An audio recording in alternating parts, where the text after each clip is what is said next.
साई बंदी सतनाम, बंदी छोड़ सतगुरु कबीर साहब की जय हो।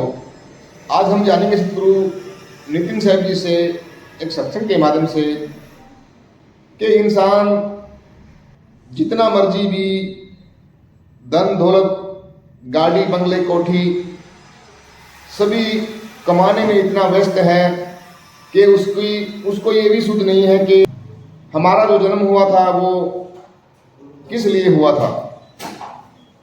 तो आज जानेंगे सतगुरु नितिन साहब जी से, आए हैं तो जाएंगे, आए हैं तो जाएंगे, राजा रंग फकीर, एक सिंहासन चढ़ चले, एक बंधे जंजीर। तो आइए जानते हैं सत्संग के माध्यम से। तो सत्संग को आपने पूरा विवेक लगा के और पूरी बुद्धि लगा के सुनना है। तो सबसे पहले परमात्मा के नाम पे जयकार लगाएंगे।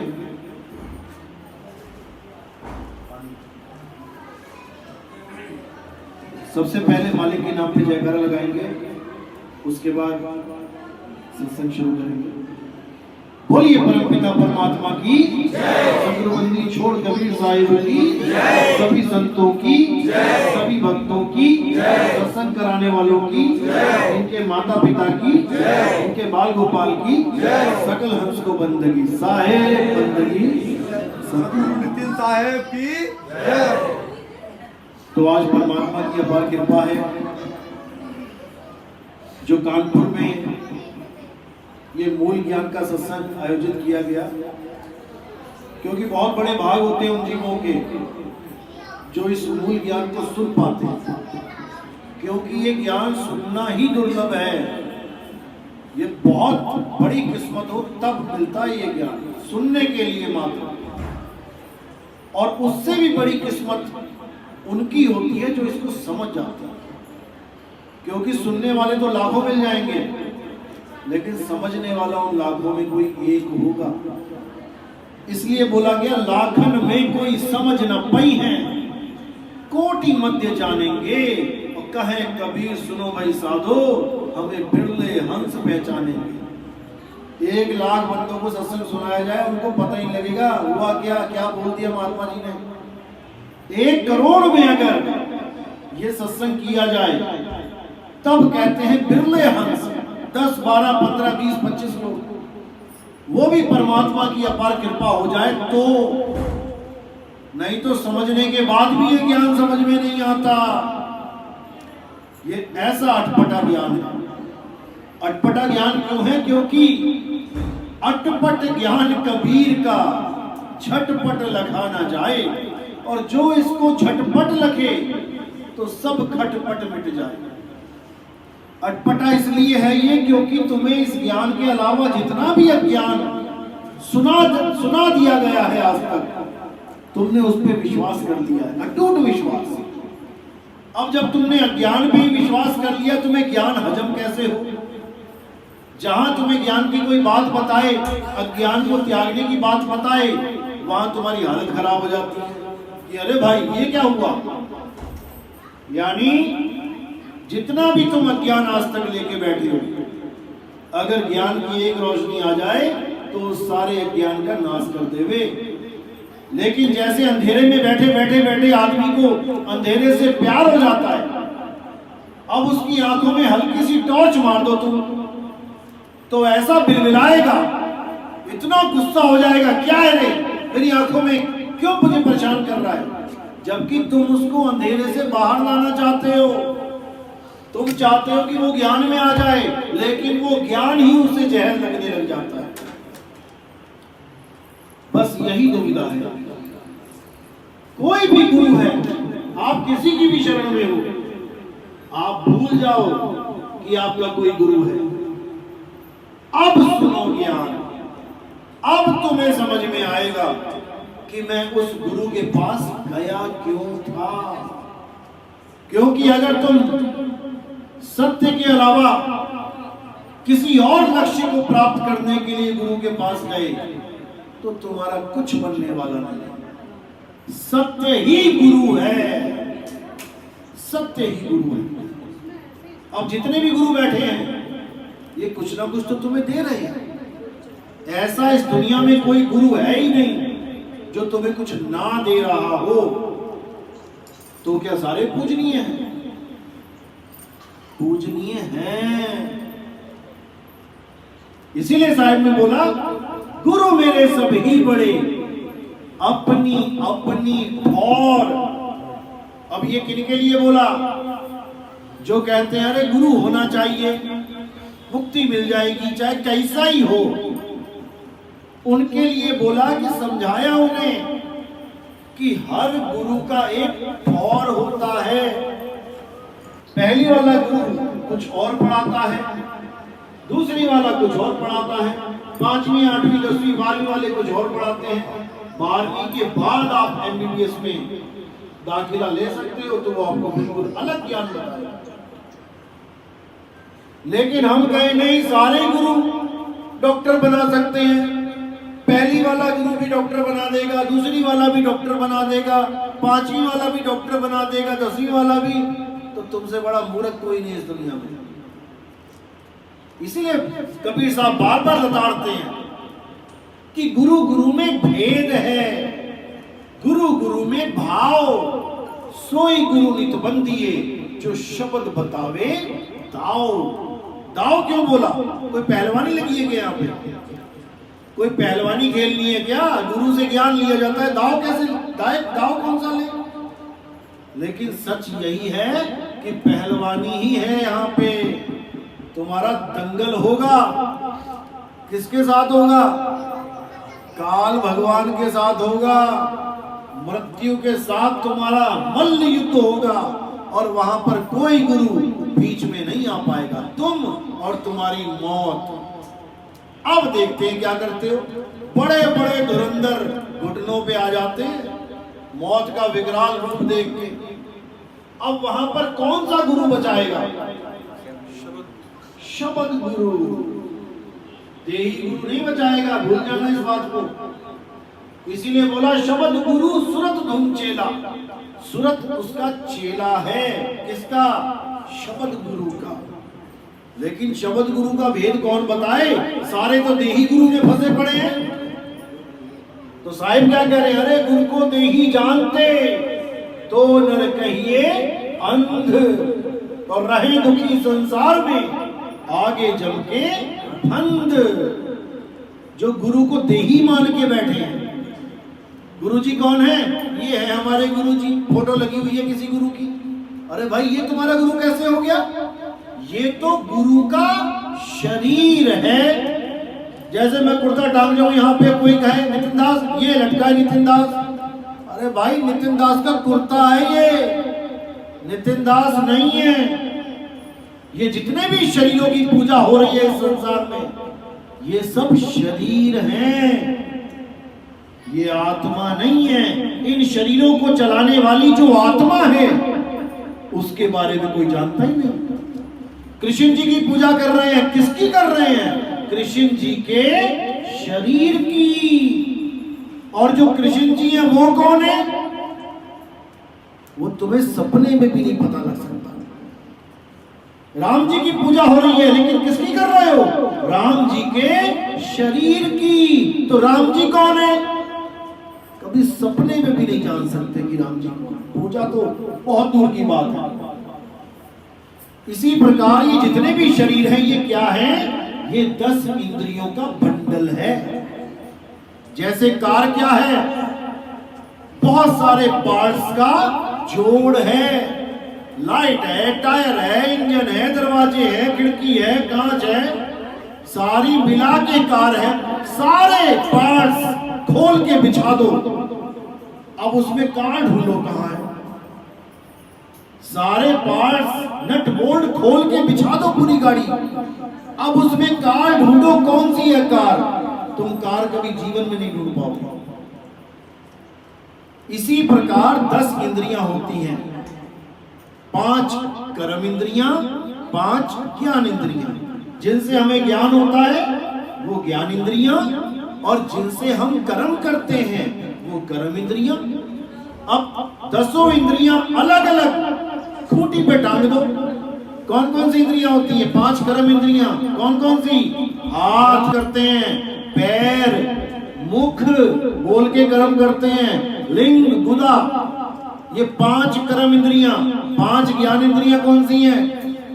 आंख, जिससे हमें ज्ञान होता है, ये मामा बैठा है, ये चाचा बैठा है, कैसे? देख के ज्ञान हुआ, ये लाल है, ये काला है, कैसे? देख के ज्ञान हुआ। कान, ये बिल्ली म्याऊं म्याऊं कर रही है कि कुत्ता भौंक रहा है, हमारा गेट बजा या पड़ोसी का बजा, इससे पता लगता है, ये इंद्री है। उसके बाद जीभ, खट्टा है, मीठा है, कड़वा है, चटपटा है, जीभ एक इंद्री है। उसके बाद नाक, बदबू आ रही है, खुशबू आ रही है, ये नाक से पता लगता है। और त्वचा, हाथ लगा के देखते हैं ना दूध कितना गर्म है, हाथ ही तो लगाया, पता कैसे लग गया दूध कितना गर्म है? क्योंकि इंद्री से ब्रेन को सीधे मैसेज जाता है न्यूरॉन्स के थ्रू कि इतना गर्म है, हाथ पीछे करने की जरूरत नहीं है। और जब ज्यादा गर्म हो एकदम बैक मारता है, कैसे पता लगा? त्वचा से, इंद्रियों से। और इंजेक्शन लगा दो ज़ाइलोकेन का, सुन्न हो गया, अब तुम उसको शोले पकड़ा दो, डॉक्टर दांत निकाल देता है 2 इंजेक्शन लगा के। समझ रहे हो बात को? अब इन 10 इंद्रियों को 10 खूंटियों पे लटका दो। आंख लटका दी, कान लटका दी, नाक लटका दी, जीभ लटका दी, मुंह लटका दिया, हाथ पैर लटका दिए, 10 इंद्रियां लटकी पड़ी हैं। अब बताओ ये किसका भगवान है? किसकी पूजा करोगे? क्या करोगे? किसी की पूजा इनमें से। लेकिन इसी 10 का बंडल बना दो, अब कौन बन गया? अब कबीर साहब भी बन गए, अब राम जी भी बन गए, अब हनुमान जी भी बन गए, अब सारे सब बन गए। अब तुम उसकी पूजा कर रहे हो। अब किसकी करी? क्योंकि अब भी तुमने आंख ही पूजी, अब भी तुमने नाक ही पूजी, अभी भी तुम मुंह ही पूज रहे हो। अलग अलग करती तो तुम्हारा भगवान नहीं है, इकट्ठा नट बोल्ट जोड़ दिया तो तुम्हारा भगवान बन गया? नहीं बना। इन 10 इंद्रियों को चला कौन रहा है उसको जानो। हे अर्जुन, तू और मैं शरीर नहीं है, शरीर तो इस आत्मा के कपड़े हैं। शरीर कपड़े हैं, केवल कपड़े ही फटते हैं, आत्मा कभी नहीं मरती। शरीरों के मारे जाने पर भी आत्मा का कभी नाश नहीं होता। ऐसा कोई समय नहीं था जब मैं, तुम या ये सारे राजा महाराजा नहीं थे, और ऐसा कोई समय नहीं होगा जब मैं, तू और ये सारे राजा महाराजा नहीं होंगे। तो बता दो कौन बड़ा कौन छोटा? जब ऐसा कोई समय नहीं था जब ये नहीं थे, और ऐसा कोई समय नहीं होगा जब ये नहीं होंगे, तो कौन बड़ा कौन छोटा? किसने किसको मारा? हे अर्जुन, जो ये सोचता है कि आत्मा किसी को मारती है या किसी के द्वारा मारी जाती है, वो दोनों अज्ञानी हैं। आत्मा ना तो कभी किसी को मारता है, ना किसी के द्वारा मारा जाता है। मरने वाला कौन है? हे अर्जुन, शरीरों की मृत्यु होती है और हम तुम शरीर हैं नहीं। तो राम ने कैसे रावण को मारा? क्या किया राम ने? फिर केवल कपड़े फाड़े। किसके? रावण की आत्मा के। कृष्ण जी ने कंस को मारा, केवल कपड़े फाड़े, कंस की आत्मा की। इसी प्रकार ऐसा कोई समय नहीं था जब ये राजा महाराजा नहीं थे, तो कौन से स्वरूप का जिक्र हो रहा है? आत्म स्वरूप का। नहीं तो बता दो सतयुग में कहां थे ये जितने राजा महाराजा खड़े हैं? नकुल, सहदेव, धृतराष्ट्र, ये सब कहां थे? ये द्रोणाचार्य कहां है त्रेता में? ये देह रूप की बात नहीं चल रही है, ये आत्म स्वरूप की बात चल रही है। हमने कृष्ण जी को कपड़ा मान लिया है। कृष्ण जी की आंखें, कृष्ण जी के नाक, कृष्ण जी के बाल घुघराले, किसको देख रहे हैं? कपड़ों को। लेकिन कृष्ण जी क्या हैं? कृष्ण जी कौन हैं? ये हमें सपने में भी नहीं पता लग सकता। जैसे कबीर साहब ने बोला है, गुरु पशु वेद पशु नारी पुरुष विचार, तेनर नरक को जाएंगे जब लग ससी दिलकार। यानी जो वेद पशु गुरु पशु जो सोचते हैं किताबें पढ़ के मुक्ति हो जाएगी, वो है वेद पशु, जिसको बोला पोथी पढ़ पढ़ जग मुआ और भयो न पंडित हुए, एक आखर पीव का पढ़े सो पंडित हुए। तो एक तो हो गया वेद पशु, एक गुरु पशु। गुरु पशु कौन है? जिसने गुरु धारण कर लिया, अब उसको कोई समझाए भी कि ये गुरु जी का ज्ञान अधूरा, वो क्या कहता, भाई देख मैंने तो गुरु बना लिया, अब मैं इसको नहीं छोड़ सकता, भले नरकों में ले जाए। तो भैया वो नरकों में ही ले जाएगा। ये वो बात हो गई। हाँ, मेरे पापा ने मेरा एडमिशन कराया था कि मैं डॉक्टर बन जाऊं, लेकिन उन्होंने पहली क्लास में एडमिशन करा दिया, भैया मैं गुरु नहीं बदलूंगा, मैं तो पहली में रहूंगा, भले ही मुझे डॉक्टर ना बनाए। तो पापा क्या करेंगे पता है? मारेंगे तुम्हारे कान पे कि तुम्हें पहले गुरु के पास थोड़ी नहीं भेजा था मैंने कि हमेशा यही रहे। पहला गुरु तो माध्यम था ताकि तुम अपना कोर्स पूरा करो, दूसरे क्लास के गुरु के पास जाओ, वहां पूरा किया, 5वीं तक गए, 10वीं तक गए, 12वीं तक गए, तब जाके 13वीं में एडमिशन होगा। लेकिन हमें समझ में नहीं आ रही, हमें वही गुरु अच्छे लग रहे हैं जिन्होंने हमें अज्ञान परोस दिया। तो जैसे आप अपने माँ बाप के साथ रहते हैं और ये सोचते हैं मैं मम्मी को बहुत प्यार करती हूँ, बहुत ज्यादा, मैं पापा को बहुत प्यार करती हूँ, बहुत ज्यादा। कितना प्यार करती हूँ पता है? जब तक वो आत्मा शरीर से बैठी है। जिस दिन आत्मा निकल गई, तुम कितना ही प्यार क्यों ना करती हो, तुम उठा के उसको कहां रख दोगी? आग पे।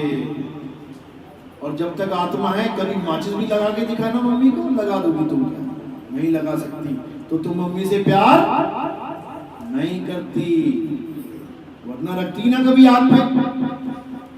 लेकिन अब तुम्हें एक चीज पता लग चुकी है, आग पे क्यों रखा गया? क्योंकि तुम्हें किसी ने बोल दिया कि तुम्हारी मम्मी तुम्हें छोड़ के चली गई। अब तुम्हारे दिल को तसल्ली होगी कि भैया अब ये जलाऊंगी मैं इसको, इसमें मेरी मम्मी नहीं है, तसल्ली हो गई। इसलिए काटो काटो हुई, ले जाओ ले जाओ ले जाओ, समय बीत रहा है, ले जाओ। अब जो मम्मी छोड़ के गई, क्या तुम उसको मिले कभी? क्या तुमने उसको कभी देखा कि मेरी मम्मी कैसी है? क्या देखते रहे तुम मम्मी के कपड़े, तुम मम्मी के कपड़े देखते रहे, तुम मम्मी की इंद्रियां देखते रहे, तुम मम्मी की आंख देखो, बाल देखो, नाक देखो, मुंह देखो, लेकिन मम्मी को कभी नहीं देख पाए, क्योंकि हमें ये बताया ही नहीं गया कि हमारा स्वरूप है क्या। हमें तो आदमी और औरत बना दिया गया, तू लड़का तू लड़की, तू बोलेगा गाहे गाहे, तू बोलेगी घी है घी है, मैं खाऊंगा मैं खाऊंगी, और लड़की बोलने लग जाए मैं खाऊंगा, अरे तू लड़की है खाऊंगी बोला कर। याद रखना, छोटी लड़कियों को देख लो, वो गा ही बोलती हैं, मैं जाऊंगा मैं खाऊंगा, क्योंकि उन्हें पता ही नहीं होता है लड़का लड़की में फर्क क्या है। लेकिन जब उनको समझ में आने लग जाता भाई मैं तो लड़की हूं, तब आ जाती है पटरी पे, खाऊंगी पीऊंगी नहाऊंगी जाऊंगी, सारी उम्र नहीं छूटता फिर ये। जबकि हम लड़का और लड़की, आदमी और औरत नहीं है। आदमी और औरत क्या है? शरीर, यानी कपड़े। ये जो नीले पीले काले गुलाबी कपड़े पहने हैं, इसका मतलब ये नहीं कि जिस कलर के तुमने कपड़े पहन लिए तुम वैसे ही हो गए। ये कपड़े तुम कहां से लेके आए हो? शोरूम से। शोरूम में गए थे सफेद पहन के, वो उतार के बैग में डाल दिए, काले काले कपड़े पहन के आ गए। अब तुम गोरे थे तुम काले हो गए। फिर गए कहीं नीले वाले पहन के आ गए, अब तुम नीलिया हो गए। पहले कालिया थे अब नीलिया हो गए, फिर जाके पीले पहन लिए तो पीलिया हो गए। बस यही करते आ रहे हैं, ना तुम काले ना तुम पीले, ना तुम सफेद ना तुम नीले, तुम कपड़े नहीं हो। अब ये तो हो गया शोरूम जहां से कपड़े लेके आए। अब ये वाले कपड़े कहां मिले तुम्हें, ये मूछों वाले ये कहां मिले? मां के गर्भ में। किसी ने लड़की के कपड़े पहन लिए, किसी ने लड़के के पहन लिए। अब करवा रहे अल्ट्रासाउंड, देखो जरा देखो कौन से कपड़े पहन के आ रहा है मेरा बच्चा। लड़की के, अरे भैया नहीं चाहिए, लड़के के आने दो। केवल कपड़ों की वजह से हमने उसको जीव को लड़का लड़की बना दिया। यानी कि करंट और प्लग, प्लग होते हैं दो प्रकार के, मेल प्लग फीमेल प्लग। आप कभी लेने जाओ, मेल और फीमेल होती है, जिसमें वो डंडी सी बाहर होती है लोहे की वो मेल होता है, और जिसमें डाली जाती है वो फीमेल होता है। अब मेल और फीमेल क्या है? प्लग। अब जो उसमें फ्लो होगा वो क्या है? करंट। तो करंट कभी मेल या करंट कभी फीमेल होता है? नहीं होता है। इसी प्रकार जीवात्मा जीवात्मा होती है, वो आदमी और औरत नहीं होती। ईश्वर जीव अविनाशी, अविनाशी है आत्मा। आदमी और औरत अविनाशी है क्या? नहीं है। तो आप आदमी नहीं हो, आप औरत नहीं हो, आप क्या हो? आप आत्मा हो। तो फिर राम जी कौन है? आदमी औरत? लगाओ जोर दिमाग पे, बुद्धि पे। राम जी क्या है? आदमी या औरत? आत्मा। यानी कि आदमी और औरत नहीं है। तो किसकी पूजा कर रहे थे आज तक? आदमी की। कृष्ण जी क्या है? आदमी या औरत?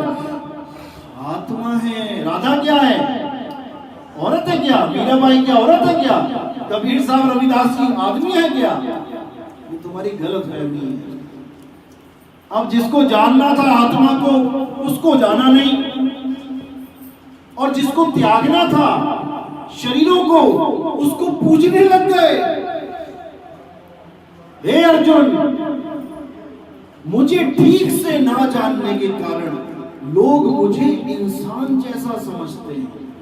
गीता में लिखा हुआ है, मुझे ठीक से ना जानने के कारण। अब नितिन दास सामने बैठा है तुम्हारे, देख रहे हो ना? अब ठीक से देखो जरा, ठीक से देखो। क्या देखोगे? ठीक से का मतलब होता है गुरु की दिव्य दृष्टि के द्वारा देखो कि मैं क्या हूं। तुमने क्या शरीर समझ लिया मुझे? ये आंखें मेरी घूम रही है, मैं नहीं घूम रहा हूं। शरीर एक गाड़ी है, कार है। ये कार की हेडलाइट है, ये हॉर्न है, ये टायर है, ये स्टीयरिंग भी इसी में फिट है। तुम कार चला रहे हो, 200 की स्पीड से भाग रही है, तुम देख रहे हो कार भाग रही है, तुम कह रहे हो जीवित है, चल रही है। चला कौन रहा है? ड्राइवर। जहां पहुंचने का पहुंच गया, चाबी निकाली, बाहर आ गया। अब तुम क्या कह रहे हो? कार तो रुक गई, ये तो चल ही रही है, ये मर गई। भाई वो पहले से मरी हुई थी, केवल ड्राइवर बैठा था इसलिए 200 की स्पीड से दौड़ रही थी। अब वही कार क्या है? ये है। तुम दौड़ रहे हो, भाग रहे हो, खा रहे हो, पी रहे हो, मेरा बेटा जिंदा है, मेरी माँ जिंदा है, मेरा पापा जिंदा है।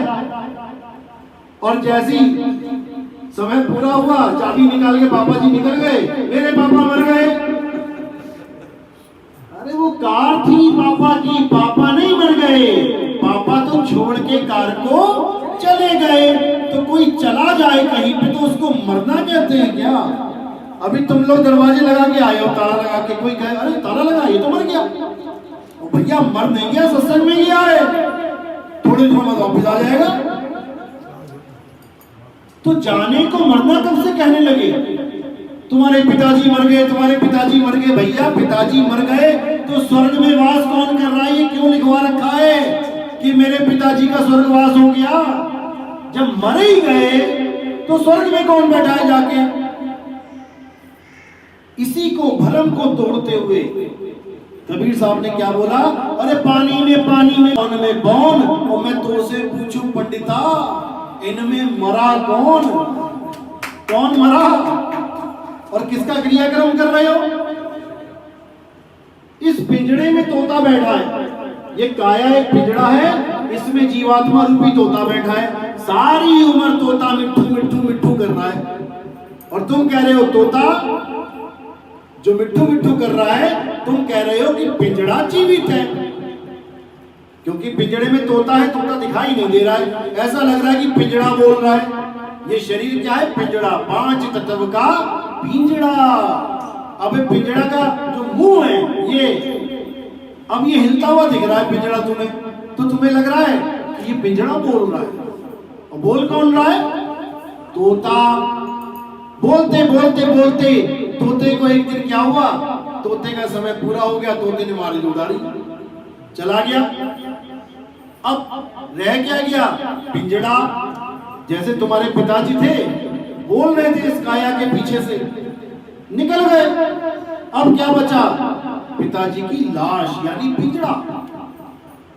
अब सबने हल्ला मचा दिया जी संस्कार करेंगे, अंतिम संस्कार करेंगे। अब तोता सुबह उड़ गया, शाम को सारे इकट्ठे हो गए, उठा के पिताजी को ले गए, आग पे डाल दिया।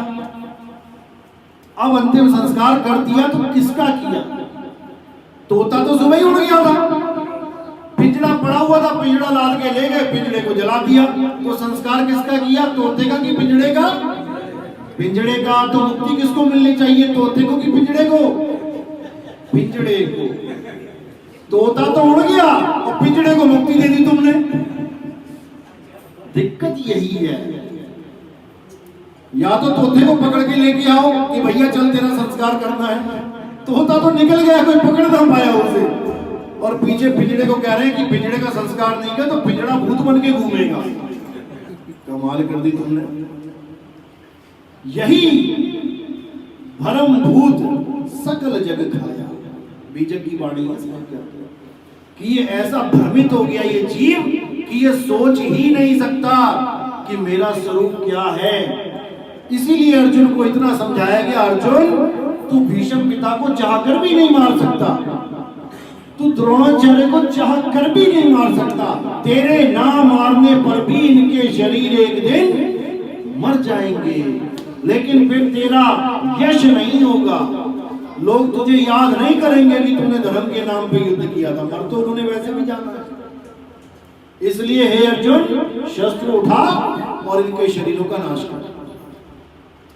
लेकिन जब स्वरूप की बात आती है तो क्या बोला गया गीता में कि हे अर्जुन, 3रा अध्याय 17वां श्लोक, हे अर्जुन वैसे तो बहुत सी पूजा पाठ यज्ञ बहुत से नित्य मंत्र बताए गए वेदों में उन लोगों के लिए जो परमात्मा को प्राप्ति करने के लिए तत्पर है, लेकिन अध्याय 3 17वां श्लोक, जो लोग आत्मा में रम जाते हैं, जो लोग आत्मा में संतुष्ट हो जाते हैं, जो लोग शरीरों की पूजा नहीं करते, हे अर्जुन उनके लिए कोई धार्मिक कर्म कर्तव्य लागू ही नहीं होता। उसको ना हरे राम करना है, ना उसको वाहेगुरु वाहेगुरु करना है, ना उसको अल्लाहु अल्लाहु करना है, ना उसे कबीर कबीर करना है।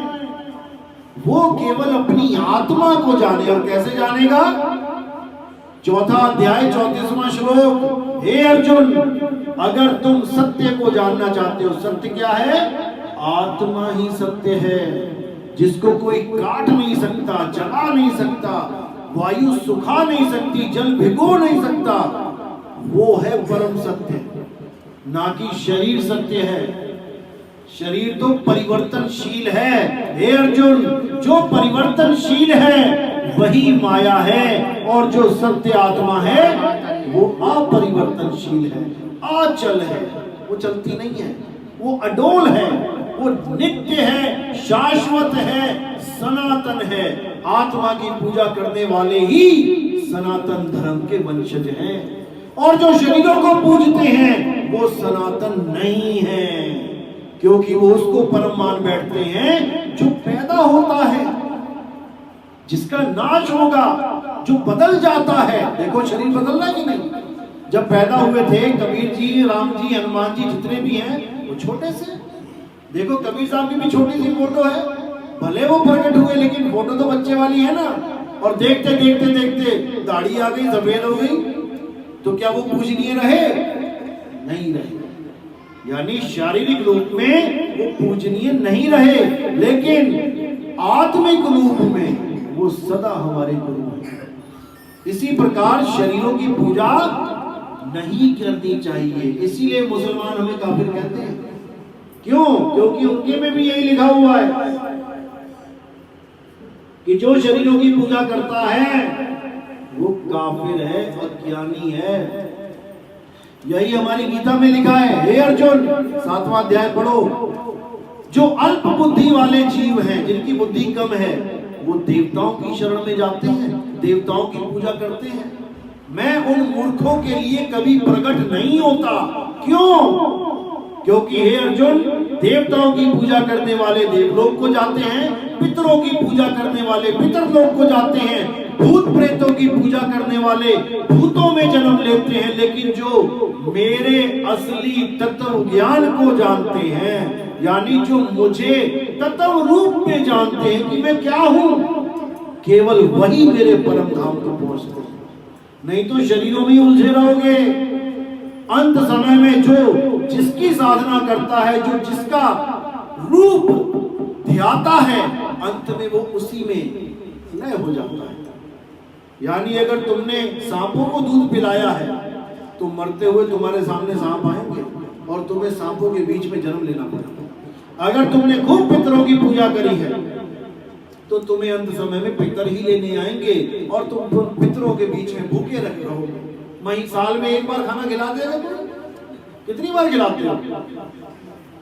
एक बार खिलाते हो ना। और जब पिताजी जिंदा थे एक बार खाते थे साल में। तो फिर यानी 11 महीने, और महीने में भी एक बार देते ना भोजन। एक महीना चलेगा, मैंने तो कभी दिया नहीं आज तक। एक बार, यानी साल में एक बार, 365 दिन में एक बार खाना खिला दिया और 364 दिन पूछा भी नहीं कि भूख लगी कि नहीं लगी। बताओ, ये सेवा कर रहे हो पितर की, कहीं आ जाए ना सच में सबसे पहले तुम्हें मारे कि तुझे 3-3 टाइम खाना खिलाया मैंने, तू मुझे साल में एक समय पूछ रहा है, अरे 3 टाइम ही खिला देता। लेकिन नहीं समझ में आ रहा है। असल में किसी पितर के पास कोई भोजन नहीं पहुंचता। क्यों नहीं पहुंचता? क्योंकि तुम भी किसी के पितर हो। तुम भी कहीं मर के आए हो, 10 बार मर लिए तुम किसी के अलग अलग घरों में। अब तुम्हारी भी फोटो बल जाएगी, वहां पे 10 पीढ़ियां गुजर गई, अब तुम भी उसी के पितर हो। अब वो खूब खिला रहा है, आया है तुमने कुछ खाया ना और मुंह में एकदम खीर का स्वाद आ गया, मीठा मीठा, और पेट भी भर गया। भाई कभी ऐसा हुआ हो तो बता दो, तुम भी तो पितर हो किसी के, कहीं ना कहीं मर के ही आए हो कि आज पहली बार टपक गए आसमान से। हे अर्जुन, हर शरीर में से हर जीव को निकलना पड़ता है और निकलते ही दूसरा देह धारण करनी पड़ती है। तो कितनी देह छोड़ के आए हो तुम, किसी ना किसी के तो पितर तुम भी हो। जब तुम्हारे पेट में नहीं जा रहा तो तुम किसी के पेट में कैसे डालोगे? नहीं डाल सकते। इसी भ्रम से निकलना है भाई। अगर पितर लोक में खाना नहीं मिलता, उनको यहां तक आना पड़ता है खाना खाने के लिए, तो क्या करना है ऐसा लोग? क्या करें ऐसे लोग का अचार डालें? क्या कमाल कर दी। तो इसी भ्रम जाल को तोड़ना है और केवल एक ही चीज है इस दुनिया में। हे अर्जुन, तत्वदर्शियों ने 2 प्रकार के तत्वों का वर्णन किया है, एक असत तत्व, एक सत तत्व। सत तत्व तो अर्जुन आत्मा है, आत्मा को छोड़ के कुछ भी है वो असत तत्व है। वो चाहे शरीर है, चाहे प्रकृति है, चाहे मन माया, 3 गुण, 5 तत्व हैं, वो सब असत्य है। इसलिए हमें असत्य को छोड़ के सत्य को धारण करना चाहिए, यानी हमें आत्मज्ञानी बनना चाहिए। यही कबीर साहब समझा रहे हैं, आत्मज्ञान बिना नर भटके, कभी काबा कभी काशी। काबा कौन दौड़ रहा है? जो निराकार मानते हैं परमात्मा को, और काशी में कौन तोड़ रहे हैं? जो साकार मान रहे हैं परमात्मा को, क्योंकि दो ताकतें हैं, साकार और निराकार। तो साहिब क्या कह रहे हैं? अरे निर्गुण सरगुण द्वंद पसारा और दोनों पड़ गए काल की धारा, दोनों ही बर्बाद हो गए। तो दादू जी क्या बोले? कोई निर्गुण में रीझ रहा और कोई सरगुण ठहराए, अरे अटपट चाल कबीर की मुंह से कहीं ना जाए। मैं क्या बताऊं उनकी महिमा, ना सरगुण ना निर्गुण, साकार कहो तो है नहीं और निराकार भी नहीं। सरगुण निर्गुण दोनों से न्यारा, जानेगा कोई जान न हारा। साकार है निर्गुण, साकार है सरगुण। ये जो काया है साकार है, और निर्गुण क्या है? ये सामने निर्गुण दिखाई दे रहा है, क्या? आकाश तत्व, इसी से सब कुछ हो रहा है ब्रह्म, इसी में लीन होते हैं सारे ब्रह्मलीन, यानी पानी और बर्फ। अब पानी को बर्फ बोलो या बर्फ को पानी बोलो, एक ही बात है। यानी तुम साकार बोलो चाहे निराकार बोलो, एक ही बात है। अब इन निराकार और साकार को चला कौन रहा है? किसकी वजह से ये निराकार और साकार खड़े हैं? उसको जानो, वो है आत्म ज्ञान, ब्रह्म ज्ञान नहीं। लोग ब्रह्म ज्ञान को परमात्मा का ज्ञान मान के बैठ गए। 3 प्रकार के ज्ञान हैं, वैसे तो 4 प्रकार के होते हैं। माया का भी ज्ञान है, क्योंकि माया भी ज्ञान बहुत है दुनिया में। अगरबत्ती लगाओ, धूप लगाओ, यही सत्य है। हाँ ठीक है, हमारे यहाँ भी अगरबत्ती जलती है, लेकिन महिमा किसकी है? आत्मा। आत्मा के लिए अगरबत्ती लगा रहे हो, बहुत अच्छी बात है, उसको चाहिए नहीं, तुम्हारे भाव है, कोई बात नहीं। तुम शरीर के लिए अगरबत्ती लगा रहे हो तो तुम अज्ञान में फंस गए भाई। तो इसी को बोला कि निर्गुण सरगुण द्वंद पसारा, दोनों झगड़ा कर रहे हैं आपस में। आज हिंदू मुसलमान क्यों लड़ रहे हैं? दोनों को पता है कि हम अपने अपने भगवानों की पूजा कर रहे हैं, लेकिन साबित करने में लगे हैं मुसलमान कि वो निराकार है, और हिंदू साबित करने में लग रहा है कि वो साकार है। झगड़ा यही है। अगर हम इन दोनों को समझ के और दोनों से न्यारे हो जाएं, उस आत्म स्वरूप में आ जाएं, तो मुसलमान भी हमारा भाई है, हिंदू भी हमारा भाई है, आत्मिक भाई है। क्या मुसलमानों में आत्मा नहीं होती? क्या उन पे गीता का ज्ञान लागू नहीं होता? सब पे होता है। ऐसा कोई जीव नहीं है इस दुनिया में जो आत्मा नहीं हो सकता। सब आत्मा में लीन हो सकते हैं। कौन होगा? जीव ही होगा। इसीलिए बोला बहुबंधन में बांधिया एक बेचारा जीव, और केवल छूटे आपने जो न छुड़ाए पीव। जब तक वो आत्म ज्ञान को प्राप्त नहीं हुआ, वो छूट नहीं सकता। इसीलिए बार बार कबीर साहब यही समझाते हैं कि माया का ज्ञान सबसे नीचे लेवल का ज्ञान होता है, होता वो ज्ञान ही है। यानी जैसे आप स्कूल में जाते हो, क्रच में जाते हो, बच्चों को ABCD सिखाई जाती है वो ज्ञान ही, लेकिन बहुत लो लेवल का। इसी प्रकार माया के ज्ञान में क्या आता है? जितनी भी ये धूप अगरबत्तियां, पूजा पाठ, नित्यनेम, मूर्ति पूजा, मंदिर पूजा, तीर्थ पूजा, ये सब माया का ज्ञान है। जड़ माया जो दिखाई देती है आंखों से। मंदिर दिखाई देता है, लेकिन कुछ साल पहले वो मंदिर नहीं था वहां पे, तुमने बना दिया। थोड़े दिनों में फिर देखोगे पुराने पुराने मंदिर ढह जाते हैं, तुमने बनाया, गिर गया। यानी जड़ माया की पूजा करी तुमने, पत्थरों की पूजा करी। फैक्ट्री से पत्थर बन के निकला, जिसने बनाया एक आम आदमी, बढ़िया से बना के चित्रकारी करके। देखो सड़कों के किनारे 50-50 मूर्तियां लगी है गणेश जी की। जब गणेश चतुर्थी आती है, देखो कितनी मूर्तियां लगी है गणेश जी की, लेकिन तुम्हारे अंदर भाव नहीं आता कि मैं जाके माथा टेकूं 50 रुपए का, 100 रुपए का। नहीं तो टेक के दिखा देना भाई, वो भी तो मूर्तियां हैं। माता की मूर्तियां देखो, 100 मूर्तियां बना के मूर्तिकार रख देता है कि आएगा ग्राहक बेचूंगा। क्या तुम वहां पर 500 के नोट रख सकते हो? उन मूर्तियों के आगे नहीं रख सकते। लेकिन उस मंदिर में जाके रख दोगे जहां तुम्हारा भाव जुड़ा है। यानी कि जब तक वो मंदिर के बाहर थी तब मेरा भाव नहीं था, तब वो माता भी नहीं थी। फिर तो मैंने देख दाख के रेट पूछ के निकल गया, माता का क्या रेट है, और जब वो मंदिर में आ गई, अब मैं बड़का ज्ञानी बन गया, बड़का भगत बन गया, अब 500 छोड़ 2000 के फोटो भी की साथ में। यही अज्ञान है। वो माता ना तो बाहर माता थी और ना अंदर आके माता बन गई। माता कौन है? जग जननी कौन है? जो सारे जगत को पैदा करती है। क्या मूर्ति पैदा करती है लोगों को? कौन पैदा करता है? ये भाई, इसी को नारी शक्ति बोला जाता है। अगर ये सारे अपने ऑपरेशन करवा लें, फिर देखते हैं कौन सी जग जननी एक बच्चा पैदा करके दिखाए। यही जग जननी है, लेकिन हमें समझ नहीं आ रहा। हमें तो मंदिर वाली चाहिए, बोले ना डोले। ये वाली तो गाली भी दे देगी, डांटेगी भी, ये अच्छी नहीं है, मेरी माँ अच्छी नहीं है, डांटती बहुत है। वो मंदिर वाली ठीक है, कुछ नहीं बोलती, जो मर्जी करते रहो।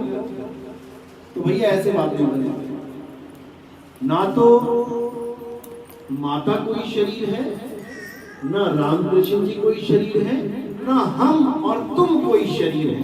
सबने मिट्टी है ये, सबने मिट्टी को धारण कर लिया, मिट्टी को पहन लिया। जैसे हम कपड़ा पहनते हैं नायलॉन का, टेरिकॉट का, इसका उसका, यहाँ पे मिट्टी पहन ली है। अब कह रहे तू भी मिट्टी, मैं भी मिट्टी, मैं गोरी मिट्टी, तू काली मिट्टी। लगे रहे इसी चक्कर में, सब अलग अलग। लेकिन जब आत्म दृष्टि में आओ तो सब एक हैं, और सब में वो आत्मदेव बैठा हुआ। घट घट मेरा साइया, सुनी सेज न कोई, और बलिहारी व घट की, जिस घट पर घट होए। ये करंट जो है ना, करंट, ये इस पंखे को चला रहा है। देखो कितना अच्छा लग रहा है पंखा चलने में, हवा आ रही है ना। और गर्मियों में जब करंट चला जाता है तो 20 लाख का पंखा लगाओ तो गालियां निकलेंगी इसके लिए। क्या फायदा है? सिर पे लगा है पर कुछ कर नहीं रहा है, चल नहीं रहा है, क्योंकि इसकी कोई कीमत नहीं है करंट के बिना। इसी प्रकार कोई कितना ही सुंदर क्यों ना हो, भले वो बड़े बड़े एक्टर ही क्यों ना हो, उनकी कीमत है करंट की वजह से, आत्मा की वजह से। जिसकी वजह से तुम्हारा शरीर बिक रहा है मार्केट में, तुम्हें करोड़ों रुपए मिल रहे हैं, उस आत्मा का तुम्हें ज्ञान नहीं है। और इस मिट्टी को संभाल के बैठे हो, जो तुम्हारे देखती देखती देखते देखते झुर्रियां पड़ जाएंगी, आंखें लटक जाएंगी, कानों से सुनना कम हो जाएगा, हाथ पैर की ताकत कम हो जाएगी। उसको तुम खूब लक्ष्य से नहा नहा के साफ कर करके रख रहे हो बेड पे, लग जाएगा पता कुछ और सालों में। इसलिए आत्मा को जाना हमारे ग्रंथों का सार है, आत्म ज्ञान, ना कि देही ज्ञान। इसलिए साहिब ने बोला, देही ज्ञान सब जगत बखाने, विदेही ज्ञान कोई ना जाने। विदेही यानी आत्म ज्ञान, आत्मा का ज्ञान प्राप्त। तो आज का सत्संग अभी समाप्त तो नहीं करेंगे। किसी का कोई सवाल हो, वैसे तो देखते हैं इंटेलिजेंट कितने बंदे यहाँ पे, किस किस को मेरी बात समझ में आई वो हाथ खड़े करो। किस किस को मेरी बात समझ में आई वो हाथ, केवल वही हाथ खड़े करना। वो ना हो कि 20 लोगों के साथ जिसको नहीं भी आता सवाल वो भी क्या देता है, कर देते हैं, कौन पूछ रहा है। अब जिसको बिल्कुल भी समझ में नहीं आई वो हाथ खड़े करो। लो, कुछ ऐसे हैं जिनको पहले भी नहीं खड़ा किया, अब भी नहीं किया, चलो अच्छी बात है। अब समझ में आया कि सबको समझ में आ गई कि सत्य क्या है, असत्य क्या है। अब देखते हैं निर्भय पद, डरपोक कौन है और निडर कौन है। अब शरीरों की पूजा कौन नहीं करेगा? सोच लो, राम जी शंकर जी गुस्सा हो जाएंगे, पता लगा कहे नितिन दास ये तुमने क्या किया। अभी कौन शरीरों की पूजा करने में रुचि रखता है, असत्य की पूजा करने में? ये रखती है, बिल्कुल शरीआम बोल रही है कि मैं रखती हूँ, अच्छी बात है। इसके लिए क्या बोला गया गीता में, ये भी समझ लो। हे अर्जुन, आत्म ज्ञान एक ऐसा ज्ञान है जिसको सुनने के बाद भी कोई समझ नहीं सकता जल्दी, लेकिन उन लोगों को भी हमें उन रीति रिवाजों में ही रहने देना चाहिए जो वो भगवान की प्राप्ति के लिए पहले कर रहे थे, यानी अपने मन के आचरण को जग जाहिर कर रहे थे। जैसे वो पूजा करना चाहते थे उनको वैसे ही करते रहने देना चाहिए। क्यों? हालांकि ये भी बोला कि देवताओं की पूजा करने वाले मंद बुद्धि लोग हैं, लेकिन ये भी बोला कि मैं ही उन लोगों की श्रद्धा और मजबूत कर देता हूं जो देवी देवताओं को पूजना चाहते हैं। क्यों? क्योंकि 100 गुना अच्छा है कि कहीं बाहर जाके निंदा चुगली करे, कोई दारू मीट मांस मच्छी खाए, उससे लाख गुना अच्छा है कि भोले शंकर की पूजा करे, राम जी की पूजा करे, हनुमान जी की पूजा करे, देवताओं की पूजा करे, क्योंकि लक्ष्य तो आपका भी परमात्मा ही है। लेकिन केवल सही तरीके से पूजा ना करने के कारण आप वो चीजें कर रहे हो जो आप कर रहे हो।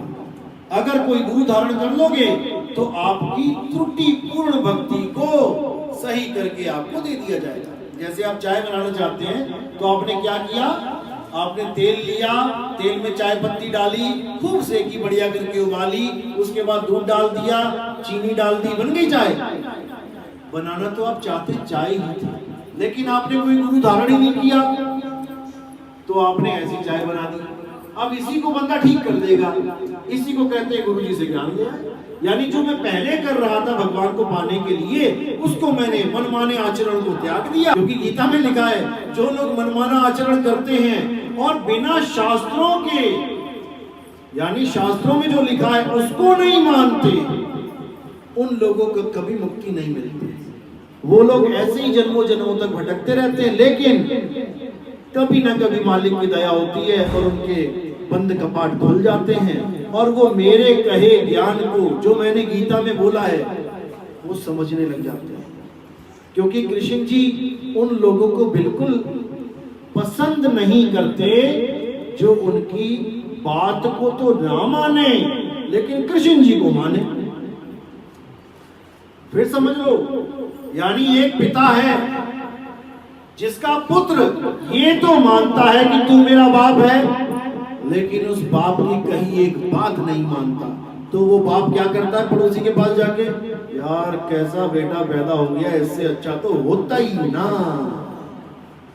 बस यही है, गीता के ज्ञान को पढ़ो, समझो। कृष्ण जी को पिताजी पिताजी करके मुक्ति नहीं मिलने की, ना कुछ और कोई सुख सुविधा मिलने की, कृष्ण जी की बात को समझो। वहां बैठे बैठे खुश होंगे वो कि ये है मेरा असली भगत, इसने गीता का मंथन किया है, इसने निवेड़ा कर दिया सत्य सत्य का, यही है मेरा असली भगत। और जो मेरे शरीर की पूजा कर रहे हैं उनको मैं क्या बोलूं, 7वें अध्याय में बहुत कुछ बोला है, पढ़ो बैठ कर।